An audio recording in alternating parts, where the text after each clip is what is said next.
Oke, baik. Assalamualaikum warahmatullahi wabarakatuh. Ya, kita lanjutkan untuk proses pembuatan laporan keuangan dari PT Jayatama, di mana pada pertemuan sebelumnya kita sudah selesaikan mengenai jurnal penjualan dan jurnal pembelian. Untuk pertemuan kali ini saya akan bahas mengenai jurnal penerimaan kas atau cash receipt journal dan jurnal pengeluaran kas atau cash payment journal. Oke, sekarang kita akan coba fokus dulu ke pembahasan mengenai jurnal penerimaan kas. Nah, dimana untuk jurnal penerimaan kas ini adalah jurnal yang akan kita gunakan untuk mencatat setiap adanya penerimaan kas oleh perusahaan. Nah, dimana untuk bukti penerimaan kas sendiri ini bukti dokumennya atau sumber dokumennya adalah bukti kas masuk. Nah, jadi kita akan cari nanti dokumen transaksi dari dokumen nomor 1 sampai habis, yang disitu adalah bukti kas masuk atau bukti penerimaan kas. Oke, langsung saja di sini untuk mempersingkat waktu. Sini sudah saya siapkan soal yang sebelumnya juga sudah saya gunakan untuk mencatat adanya jurnal penjualan dan jurnal pembelian. Sekarang untuk mencari dokumen-dokumen mana yang masuk dalam jurnal penerimaan kas ini, kita akan coba telusuri satu-satu. Kita akan cari di situ yang bukti kas masuk atau bukti penerimaan kas. Oke, di sini untuk dokumen nomor 1 kita langsung saja ya. Dokumen nomor 1 di sini ada bukti kas keluar, berarti bukan. Kita lewatin untuk dokumen nomor 1. Kemudian dokumen nomor 2. Oke, di sini langsung di dokumen yang kedua kita sudah langsung ketemu dengan bukti kas masuk. Ya, jadi ini akan coba kita masukkan ke dalam jurnal penerimaan kas. Oke, yang pertama kita masukkan tanggalnya dulu, tanggal 2 di situ ya. Ada transaksi tanggal 2 Desember di situ, nomornya adalah 01 BKM. Kemudian keterangannya di sini kita mengeluarkan uang 1.875.000 ini untuk pelunasan piutang karyawan. Ya, jadi pelunasan piutang karyawan dari Seni Andrea. Oke, keterangannya kita akan coba buat untuk Seni Andrea. Di situ adalah pelunasan piutang karyawan.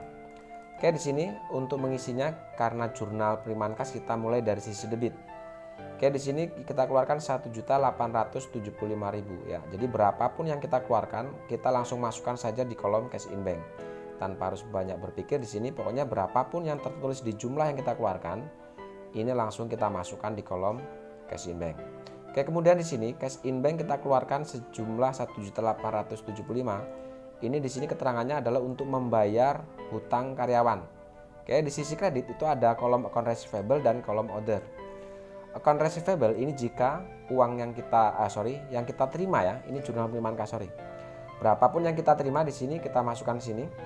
Kemudian di sini kita menerima menerima cash in bank ya. Itu keterangannya adalah dari pelunasan piutang karyawan. Di sisi kredit itu ada account receivable ya. Jadi kolom account receivable ini akan kita gunakan untuk mencatat jika yang kita terima itu adalah dari pelunasan piutang.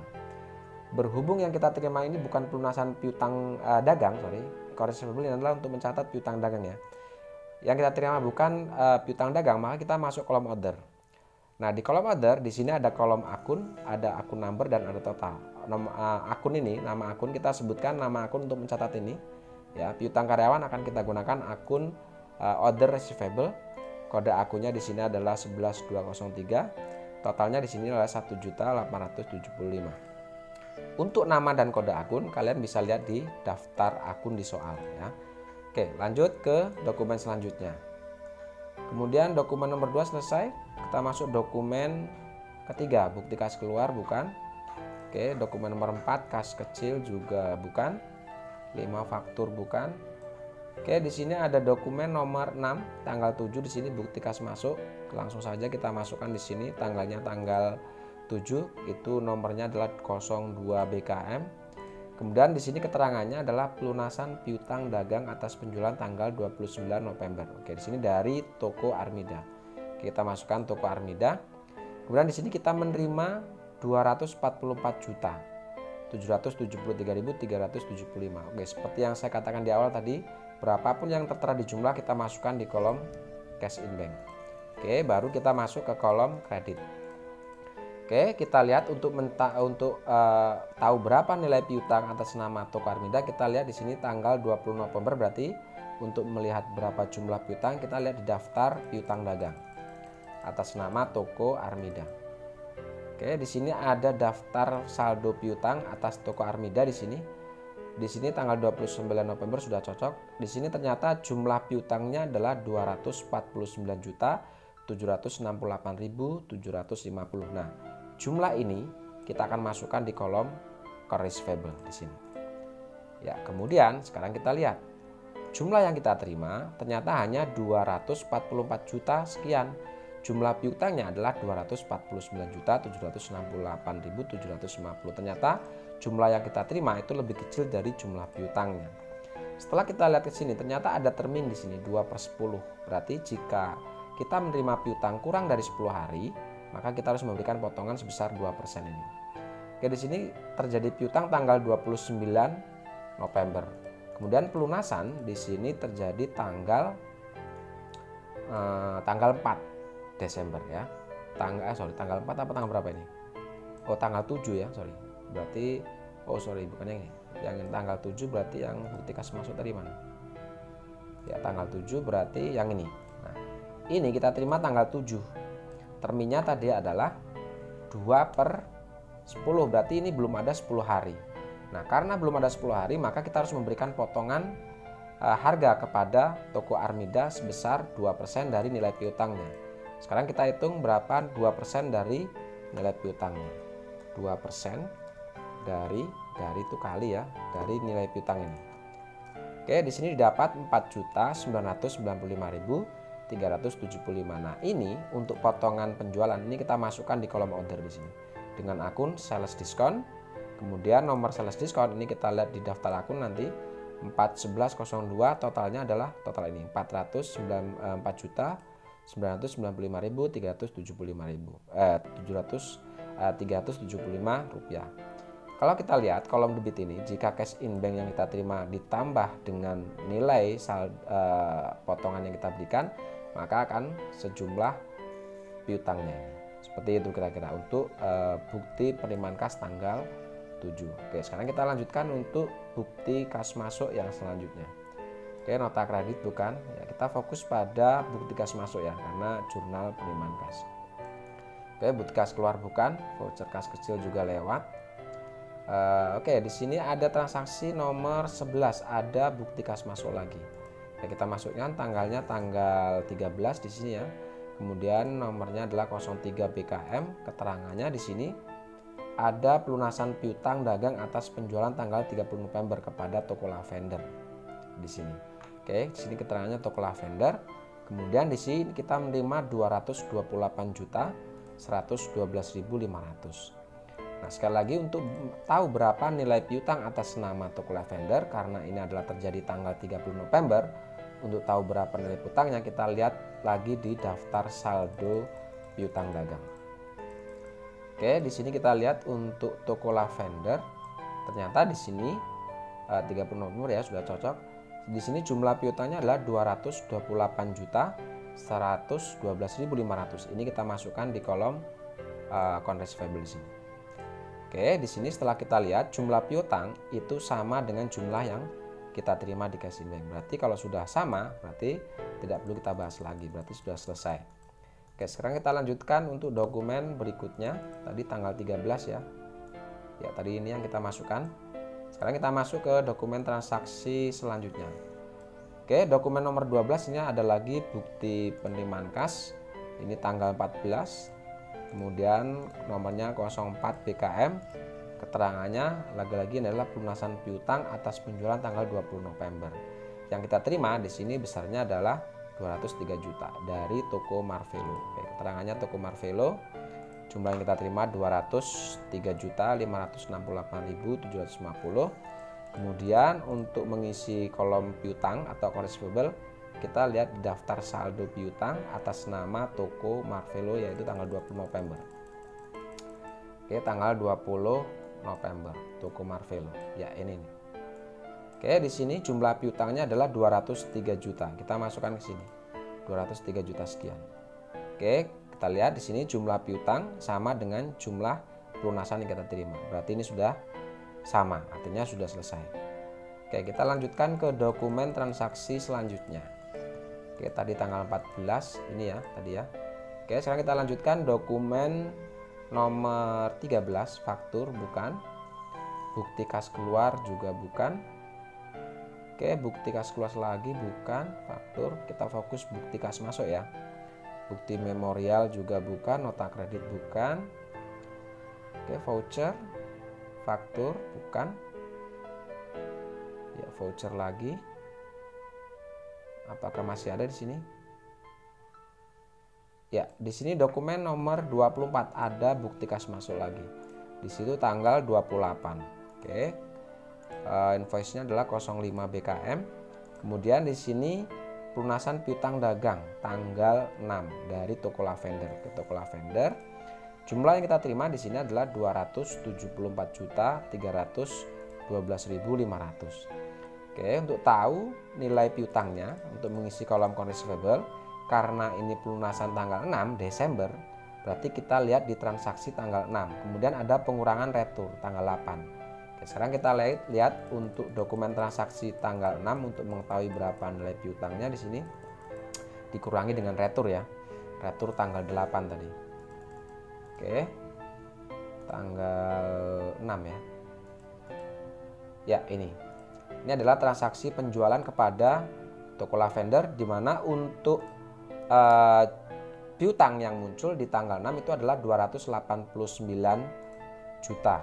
Ya, 289.712.500. Kemudian di sini dikurangi dengan retur, ada retur tanggal 8 tadi sesuai keterangannya. Ada retur tanggal 8. Ya, ini returnya. Nilai retur ini adalah 15.400. 14.500. Nah, untuk mengetahui berapa nilai piutangnya, berarti di sini adalah nilai piutang tanggal 6 dikurangi dengan retur tanggal 8. Oke, didapat nilai di sini 275.212.500. Nah, ini kita masukkan di kolom account receivable. Ya, seperti itu. 312 ya. Ya. 289 benar kayak tanggal 6. 289 712.500 ini 14.500. 15.400 ini 15.400 ya, ketemu 274.312 juga sudah sesuai. Oke, berarti itu nilai piutangnya. Karena nilai piutang sudah sama dengan nilai yang kita terima, berarti ini sudah selesai. Oke, kemudian kita lanjutkan apakah masih ada tadi tanggal 28 ya. Kita lanjutkan untuk dokumen nomor 29. Ya, ini yang barusan kita masukkan. Kita cek lagi dokumen selanjutnya apakah masih ada bukti kas keluar bukan. Bukti kas keluar lagi bukan. Oke, saya rasa habis untuk dokumen transaksinya, berarti di sini untuk jurnal penerimaan kas ini sudah selesai. Oke, jika sudah selesai di sini kita akan coba langsung otomatis di sini akan ketemu jumlah untuk sisi debit dan kreditnya. Untuk cash in bank 952.642.125. Untuk total ordernya 4.995.375. Kemudian account receivable 955 juta sekian dan total 1.875.000. Oke, akun kodenya ini kita letakkan di bawahnya. Untuk order di masing-masing kolomnya sudah ada nomor akun. Oke, setelah selesai kita akan masuk ke data rekapitulasi. Oke, data rekapitulasi seperti di awal saya bilang ini digunakan untuk mengelompokkan akun-akun yang muncul di sisi debit dan akun di sisi kredit dengan menggunakan kode akunnya untuk merekapnya.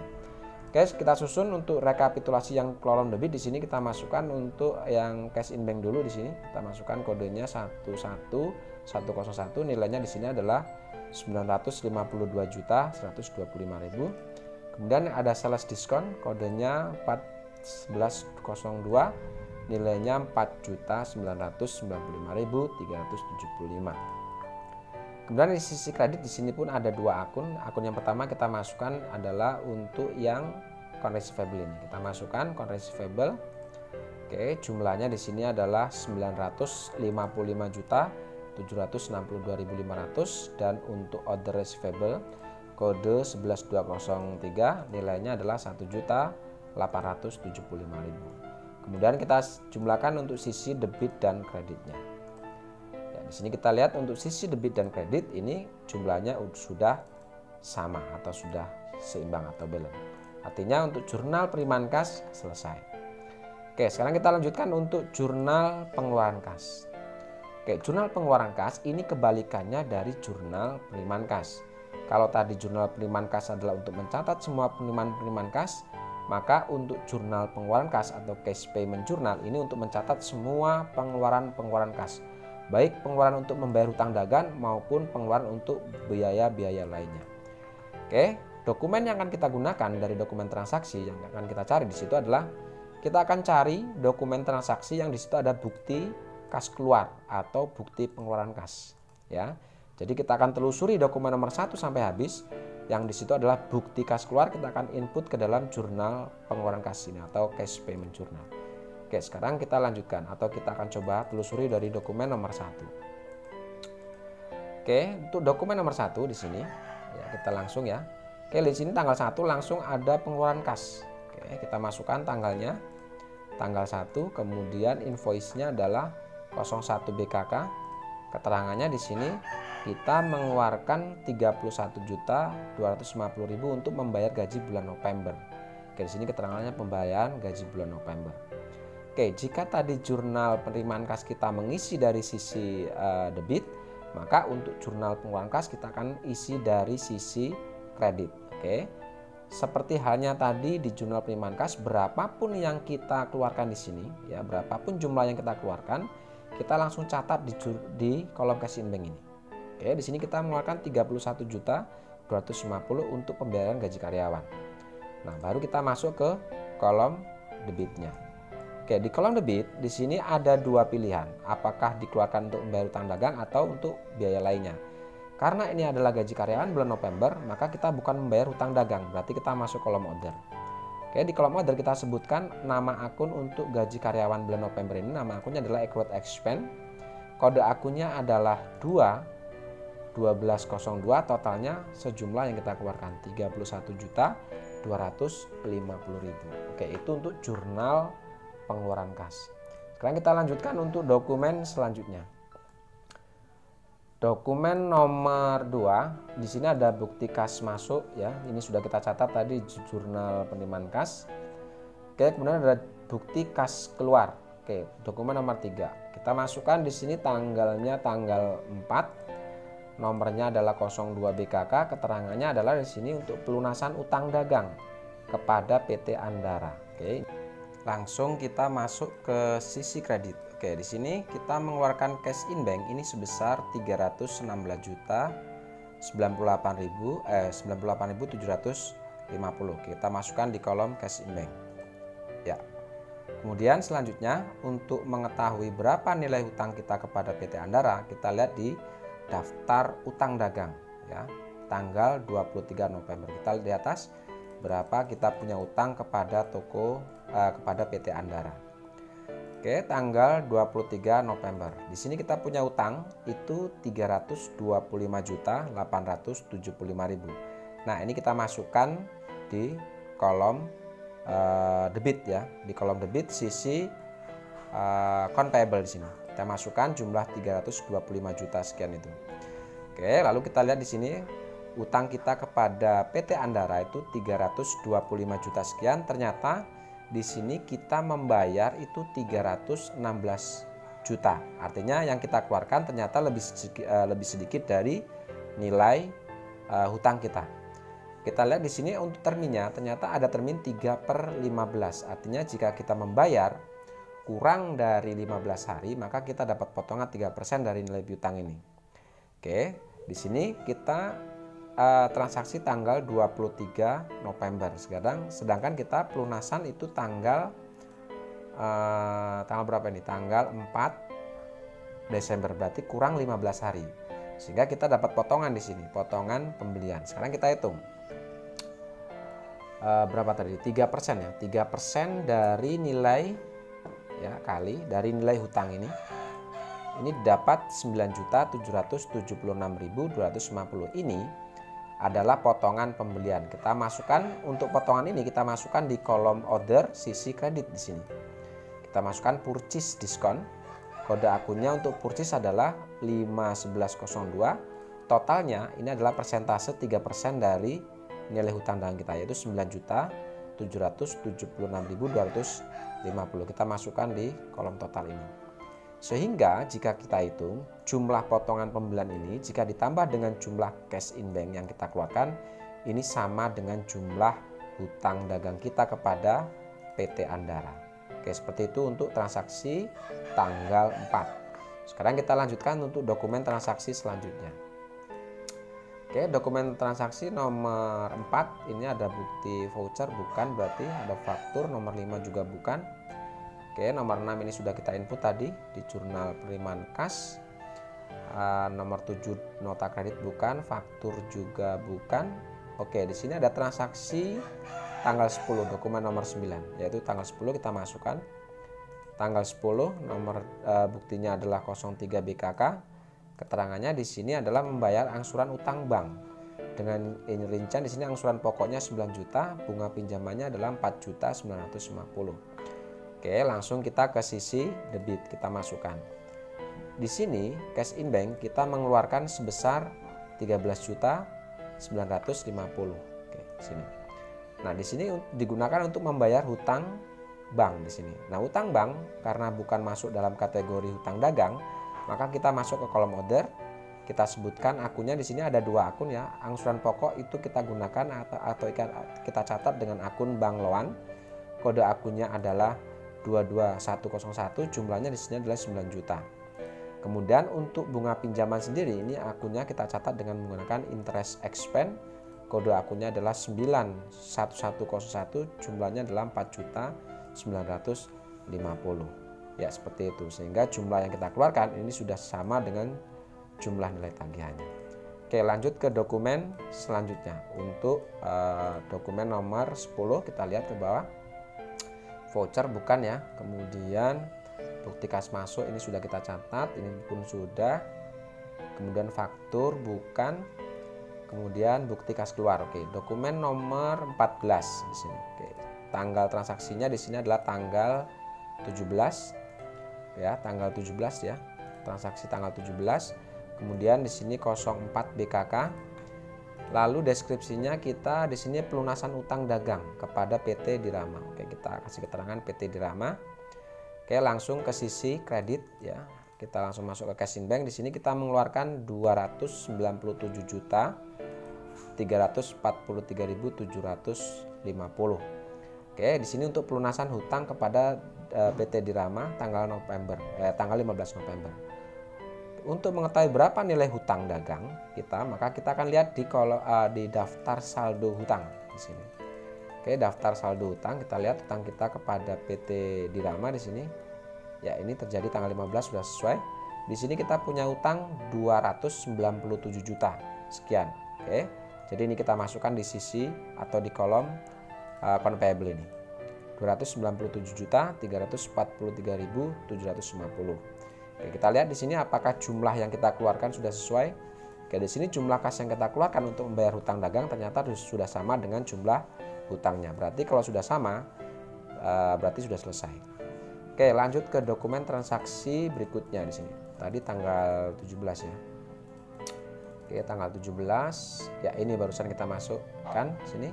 Oke, kita lanjutkan untuk dokumen nomor 15. Ya, bukti kas keluar lagi di sini untuk dokumen nomor 15.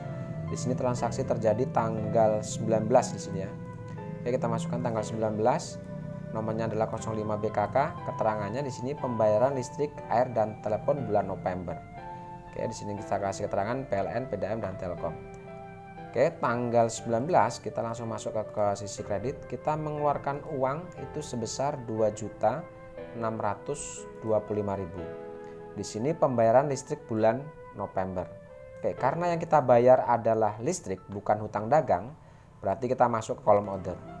Nah, akun untuk mencatat adanya pembayaran listrik bulan November, berarti di sini kita gunakan hutang biaya atau accrued expense dengan kode akunnya di sini adalah 21202. Jumlahnya di sini adalah 2.625.000. Oke, seperti itu untuk dokumen transaksi tanggal 19 nomor 15 ini.